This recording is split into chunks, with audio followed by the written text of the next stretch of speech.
most of what you offer vibrationally is in response to what you observe. And that's fine in the sense that it is the bouncing off place for more. But it's not such a good idea if you let all of your vibrational offering, in other words, if most everything you think about is about what you're observing. Because if you are merely observing, or we like to say regurgitating what is, then you are not launching new things, which of course you are. You can't cease to launch new things. But if you're mostly observing, then there's a very high probability that you're not vibrationally staying up with what you launched, that instead you're holding back to what you're observing. And what you're observing, what's already manifested, while we like what you've created very much, still it's old news.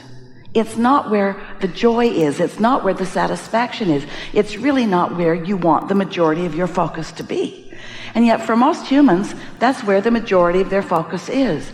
They're focused upon what's already manifested, and then they sort it into piles of good and bad and right and wrong and wanted and unwanted, and just sort of debate that issue forever and ever, when you could be so much more joyfully productive with your own thoughts, because you are a creator. You didn't come to observe. You didn't come to regurgitate. You came to come together with others and to come to new decisions, and then to find ways to focus in the direction of your new decision rather than focus in the direction of what caused you to make the new decision. Did you follow that? Because if you're unhappy about something, if you're dissatisfied about something, a new desire will just squirt out of you. It will. You just can't help that. It's the nature of the universe. So as the new desire emanates from you, there's a tendency to justify why you want this new situation or this new experience by explaining how unsatisfying where you currently stand are. And the thing about that is that your new desire takes on a life of its own because your inner being focuses on it and keeps it steady in the focus of law of attraction, while you may be focusing in opposition to your new desire. And here's how you know that. When you're not satisfied, you're focusing away from what you have newly set into motion. When you feel satisfied, you're focused in the direction of what you have newly set into motion. Now, it's really an important thing to understand the difference between satisfaction and dissatisfaction. Do you think you've got it? So, how do you feel about this music?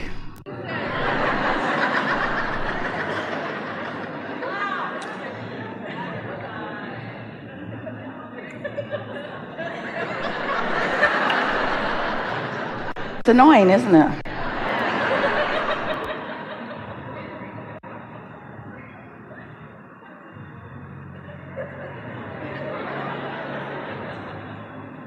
So what are you going to do about it? We're going to channel through you and you're going to blow the speakers. Well, what we're asking is that, so you live in a world with others. And if they were just different, they'd be perfect. But they are not perfect by your standards. They are satisfying themselves. They are creating their own reality. In some cases they know it, in most cases they don't. But in every case they are selfishly oriented, because you can only see through the eyes of self. In other words, you have the perspective of self. So what life turns out to be for you is an environment where you're surrounded by a lot of other people who are doing their thing, whatever it may be. And you have to find your satisfied way among them. Because if you decide that they need to change even a little bit to promote your satisfaction, you're going to be disappointed, and you're going to have a lot of work to do in your effort at controlling them, because they're uncontrollable. There are so many of them. As soon as you get one room full quieted down, another noisy room shows up somewhere. So you have to decide that You are an adapter, but not an adapter to unpleasant things around you. You are an adapter to the satisfaction that comes, and it comes only when you focus in the direction of what you want. Through the years, Esther and Abraham and Jerry have been playing this wonderful game with you for 30 years now, a little more. And we have noticed that when there is something going on next door that makes you have to focus with greater determination, you have a better experience. And so it's helpful if you begin to feel that way, not just about the noisy crowd next door, but about the dog that barks in your neighborhood, or about the people that park in the street right in the worst place for you that makes it hard for you to get out of your driveway. Or, and there are some big ors going on these days. There's a lot of hubbub around you. There's a lot of reason for you, if you were inclined that way, to be pushing against, to find reasons for dissatisfaction. But in doing that, you would only thwart your own joyous experience. And it isn't necessary anyway, because you have the ability to focus. And you know how we know that? Because you are creators who came here just to do that. And because not one of you said, I want to go to my own planet where there is no one else there. Every one of you knew that there would be benefit in your association with each other, that it would help you in the producing of your own important clarity about what you want. So, you were non-physical energy before you came into this body, and the larger part of you still is. The part of you that is here in this physical body is sorting and sifting and on the leading edge, just like you knew you would, coming up with new things that you know would make your life better. And so when you launch those rockets, a wonderful thing happens. Energy follows those rockets. Your inner being, who is still non-physically focused, follows the direction of those rockets of desire. And your inner being never ceases to put attention upon what you have just now newly added to your list of what you prefer here in your physical creating, in your physical life experience. So we want to introduce to you a slightly new way of looking at this that we know will serve you, and it will make it easier for you to stay on the path, and by that we mean on your path of least resistance. We want you to understand that as you launch a rocket of desire, and then you follow that rocket by thinking about why you want it and how good it feels, by looking for reasons to feel satisfied, not only about where you are, but about what you're reaching for. That what happens is you click in, or you resonate with, or you find vibrational compatibility. You find mutuality with the vibrational frequency of your source. And when you find that vibrational harmony with the frequency of your source, then you thrive. And you know you're thriving because you can feel the satisfaction factor in the moments that you are thriving. So we're going to put one very important statement out here for you, and then off we'll go to talk about whatever you want to talk about. When you don't have enough money and you want more money, you launch a rocket. If someone's rude and you want them to be nicer, you launch a rocket. If you're rude and you want to be nicer, you launch a rocket. These desires are born out of day-to-day experience, and they are not the big writing on the wall sort of epiphanies that you think they are. They are born out of day-to-day experience with one another.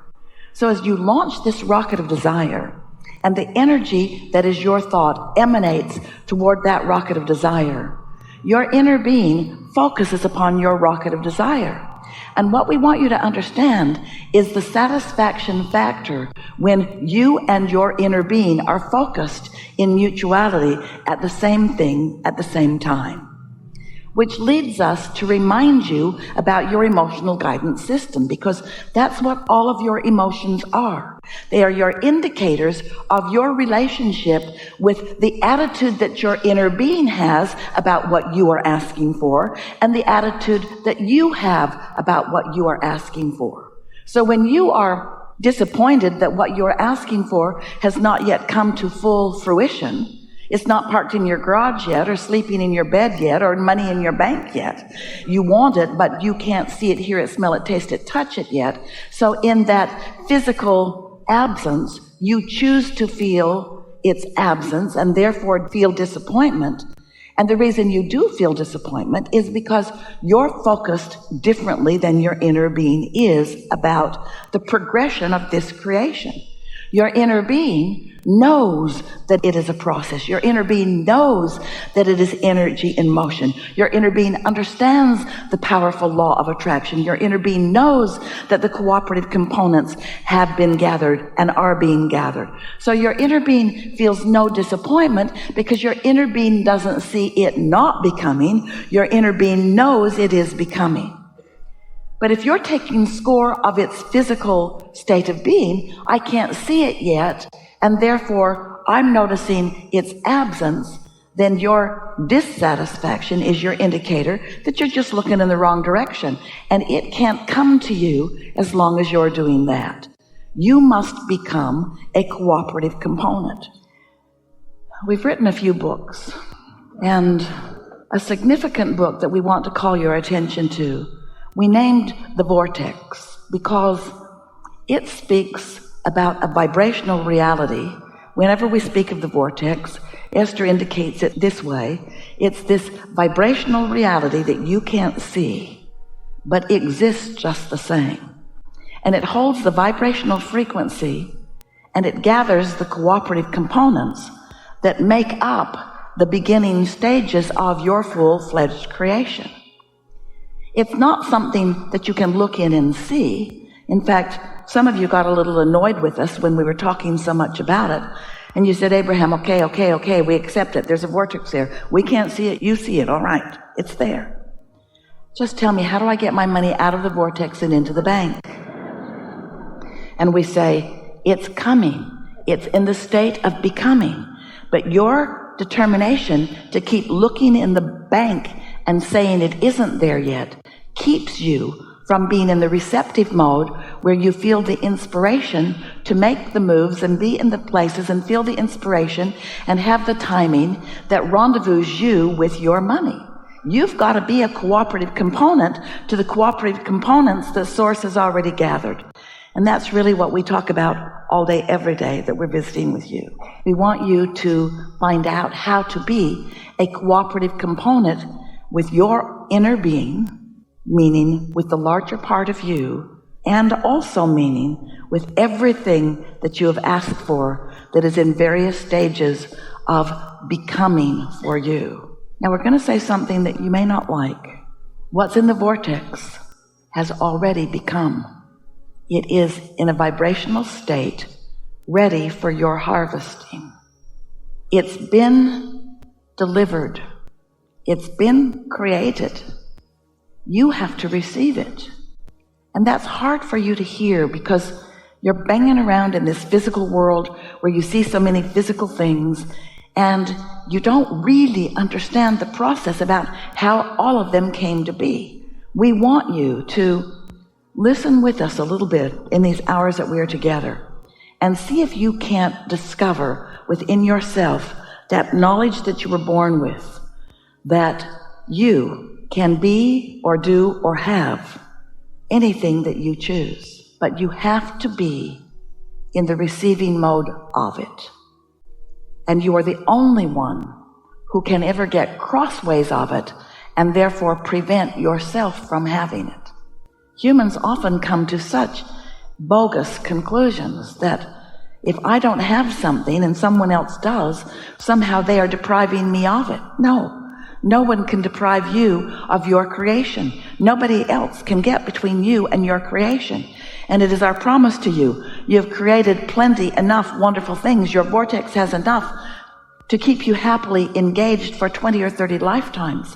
There's no shortage.